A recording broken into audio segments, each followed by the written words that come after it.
Je vais vous présenter le logiciel TopClass, qui est un logiciel qui permet de faire les constitutions des classes des établissements scolaires, collèges, lycées. Pour ça, on peut le trouver sur Google en écrivant par exemple logiciel constitution de classe, et on va arriver sur la page internet du logiciel. Je vais télécharger donc le logiciel qui n'est autre qu'une feuille de calcul Excel, donc je vais l'enregistrer, et pour pouvoir la faire fonctionner, je vais aussi télécharger une liste complétée. Voilà, je vais ouvrir le fichier TopClass et pour qu'il fonctionne, il va falloir que j'active les macros qui contiennent toute la programmation, sans quoi ce fichier n'a aucun intérêt. On me pose une petite question, je réponds oui. On arrive sur une feuille d'aide qui contient toutes les informations qui nous permettraient de faire fonctionner ce fichier. Je vous laisserai les découvrir. Et sur cette feuille se trouve aussi un bouton sur lequel on va pouvoir rajouter des langues vivantes et des options, parce que par défaut, vous verrez, il y a deux langues vivantes et une option, mais on pourra en rajouter. Je vais aller sur la feuille Info élèves. Cette feuille va contenir toutes les informations sur les élèves que je pourrais écrire à la main. Ce sera assez fastidieux. En général, on fera plutôt une importation Sconet. Ici, je vais importer le fichier que j'ai téléchargé, donc la liste complète. Donc je vais ouvrir. On me pose un certain nombre de questions à laquelle il faudra que je réponde. Par exemple, il faut que je sois bien sur la bonne feuille, c'est le cas. On me demande de sélectionner la ligne du premier élève, c'est Steve, il est sur la ligne de OK, ça marche. Nom, prénom de l'élève, donc il faut que je sélectionne une cellule de cette colonne-là, c'est fait. Date de naissance, donc là c'est bon aussi. Classe d'origine, c'est les classes dans lesquelles ils sont actuellement. Bon là le fichier il est fait, le programme il est fait pour sélectionner les bonnes colonnes au bon moment. Mais il faut quand même être vigilant parce que si c'est pas la bonne, ça va pas du tout correspondre. Il y avait des redoublements, hein, on peut indiquer si un élève redouble ou pas, oui ou non. On peut aussi indiquer des notes de travail, c'est important puisque ça va permettre des notes de travail qui sont donc les moyennes générales des élèves et ça va permettre de savoir si c'est des élèves qui sont plutôt forts, plutôt faibles, et donc ça nous permettra de bien les répartir dans les classes et pas de mettre tous les bons élèves dans une classe et les mauvais dans l'autre, ce serait un petit peu dommage. Pareil pour le comportement, il y a une note de comportement, donc ça, il faut se débrouiller pour en faire une. Sans ça, ce fichier n'a pas beaucoup d'intérêt. On peut aussi indiquer des élèves qui seront à rapprocher ou éventuellement à séparer. Ça, on verra ça plus tard. Mais c'est important. Les autres informations, elles ne sont pas dans ce fichier-là, donc je passe. Quand il y a une information que je n'ai pas, je passe. Après, on arrive à l'importation. Donc là, le programme est en train de travailler. On ne le voit pas parce que l'affichage n'est pas actualisé. Mais il importe. Ça prend une trentaine de secondes, une minute, 2 minutes maximum normalement. Rarement plus.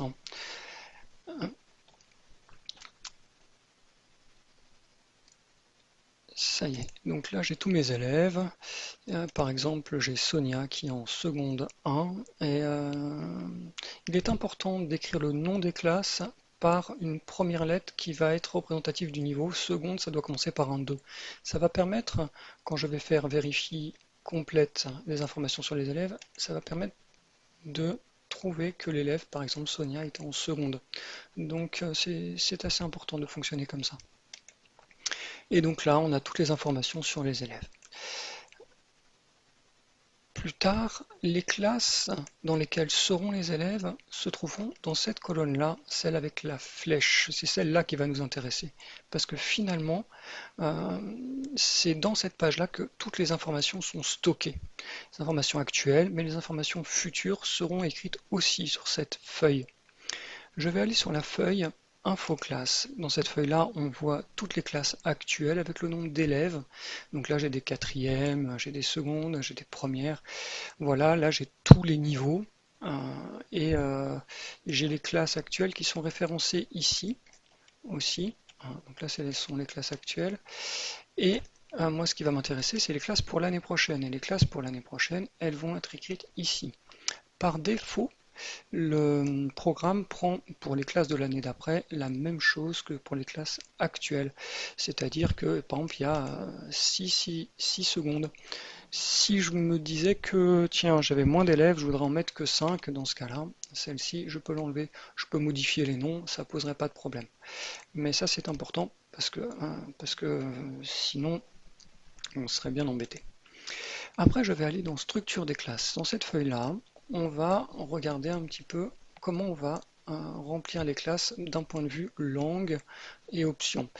Par exemple, dans quelle classe on fera du latin, dans quelle classe on fera de l'allemand, voilà, tout ça. Là, je vois qu'il y a une case en rouge ici qui est le seuil de sureffectif, c'est-à-dire que je ne veux pas qu'il y ait 30 élèves par classe. Or, il y a 32,8 élèves par classe, donc 30 c'est pas possible, je vais lui mettre 35. Voilà, d'une manière générale, le rouge ça veut dire qu'il y a un problème. Après, je pourrais demander par exemple à ce qu'il n'y ait qu'une seule classe qui fasse de l'italien. Donc j'écris un 1 ici, et pour que ce soit pris en compte, eh bien, il faudrait que je le mette en italique. Alors je fais ça. Et puis je vais demander à l'ordinateur de me proposer des structures. J'ai un choix à faire. Il va me demander un choix. Est-ce que je veux trouver les structures qui ont le moins d'alignement ou trouver des structures qui vérifient les contraintes? J'ai imposé une contrainte, j'aimerais qu'elle soit prise en compte, donc je vais faire non. Et là, il m'a trouvé des structures. Je regarde, il a trouvé deux structures. On pourrait trouver plus de structures si on avait une clé valide. Donc là, on n'a pas de clé valide pour le logiciel. Donc j'ai mis deux, trois petites limites qui sont pas très impactantes. Allez, je vais dire que ça, on est d'accord pour cette structure. C'est celle-là que je vais sélectionner. Une fois que j'ai sélectionné, ça pourrait être bien de la mémoriser. Tiens, je vais mémoriser cette structure. Oui. Mais je pourrais très bien me dire, tiens, cette structure, j'ai envie de... Tiens, je m'étais dit que je voulais faire qu'une seule classe de latinistes. Là, c'est les secondes 2. Je pourrais très bien me dire, oh, en fait, compte, tiens, j'aimerais bien mettre des Italiens dans cette classe-là aussi. Donc, je pourrais très bien faire ça. Et donc là, bon, évidemment, il faut que je mette un certain nombre d'élèves. Je pourrais le mettre à la main aussi, ou je pourrais lui demander, tiens, de me trouver quelque chose de cohérent en améliorant la structure. Et donc là, il m'a amélioré la structure, je pourrais la vérifier. Il me dit qu'il y a une erreur. Ah bah oui, ça respecte plus l'italien ici. C'est normal. Bon, ceci dit, la structure que j'avais initialement était bien, et donc je vais la récupérer en restituant la structure mémorisée. Ok. Donc là, il y a la structure des classes. C'est impactant la structure des classes parce que c'est là qu'il y a un certain nombre d'alignements qui sont faits, de professeurs, d'élèves, et qui vont donc générer des contraintes au niveau des emplois du temps. Après, on va placer les élèves dans les classes. Ça, c'est dans la feuille contenu des classes. Donc je vais dans cette feuille-là et je clique sur le bouton Créer, complète ou améliore les classes.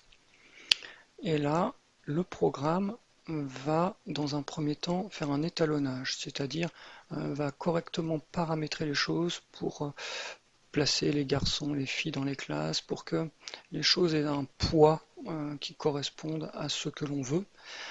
Et donc il étalonne et après, dans un second temps, il affecte les classes. Donc là, il est en train de placer les élèves dans les classes. C'est la deuxième phase. Voilà, les élèves sont donc dans les classes. Et puis après, les phases suivantes, c'est des permutations. Donc il essaye de permuter les élèves de façon à améliorer les attributions, la constitution des classes. Ça, il pourrait le faire pendant pas mal de temps. Il ferait 4, 5, 6, 7 passages peut-être. On peut voir un quart d'heure, peut-être quelque chose comme ça. Je peux actualiser l'affichage. Je ne vais pas le laisser chercher plus, ce serait ennuyeux et inintéressant. Donc là, je vais stopper ceci. Voilà. Donc ici, j'ai les élèves qui sont placés dans les classes maintenant. Et donc, on peut regarder un petit peu le code couleur. Par exemple, je vois qu'il y a des élèves en gras. Les élèves en gras, c'est des élèves qui ont une note de vie scolaire inférieure à la moyenne, donc qui peuvent poser des problèmes de comportement. Il y a des élèves en rouge, ce sont des élèves qui sont à séparer. Par exemple, Andrea est à séparer de Laura, de Marina.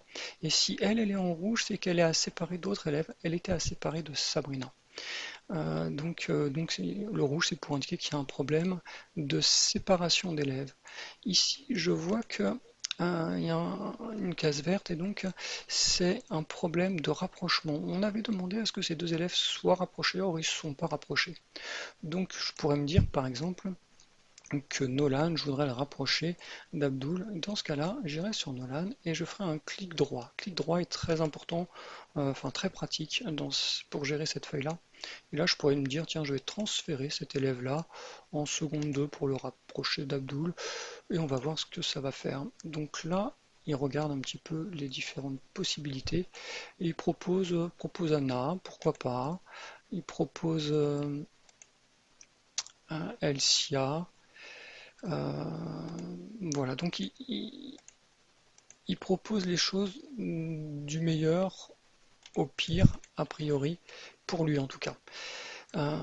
Allez, je vais regarder cette interversion-là et je vais lui dire oui. Ok, et ben maintenant, Abdul et Nolan sont bien dans la même classe.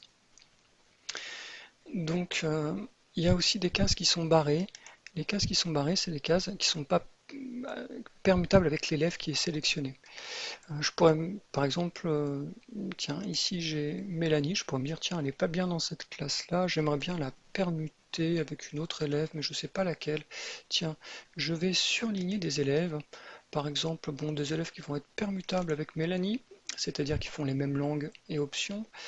Par exemple, pourquoi pas des élèves forts, et puis pourquoi pas des filles, puisque c'est une fille. Voilà, je trouvais qu'elle n'était pas bien dans cette classe-là, et donc voilà les élèves qui correspondent aux critères que je viens de donner.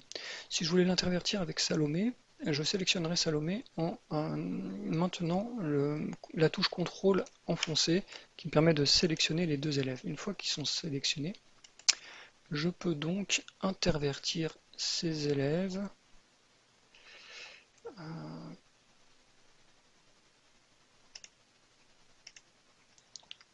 Et voilà, donc ça c'est ce type de possibilité. Donc on peut manipuler assez facilement les élèves, les transférer dans des classes.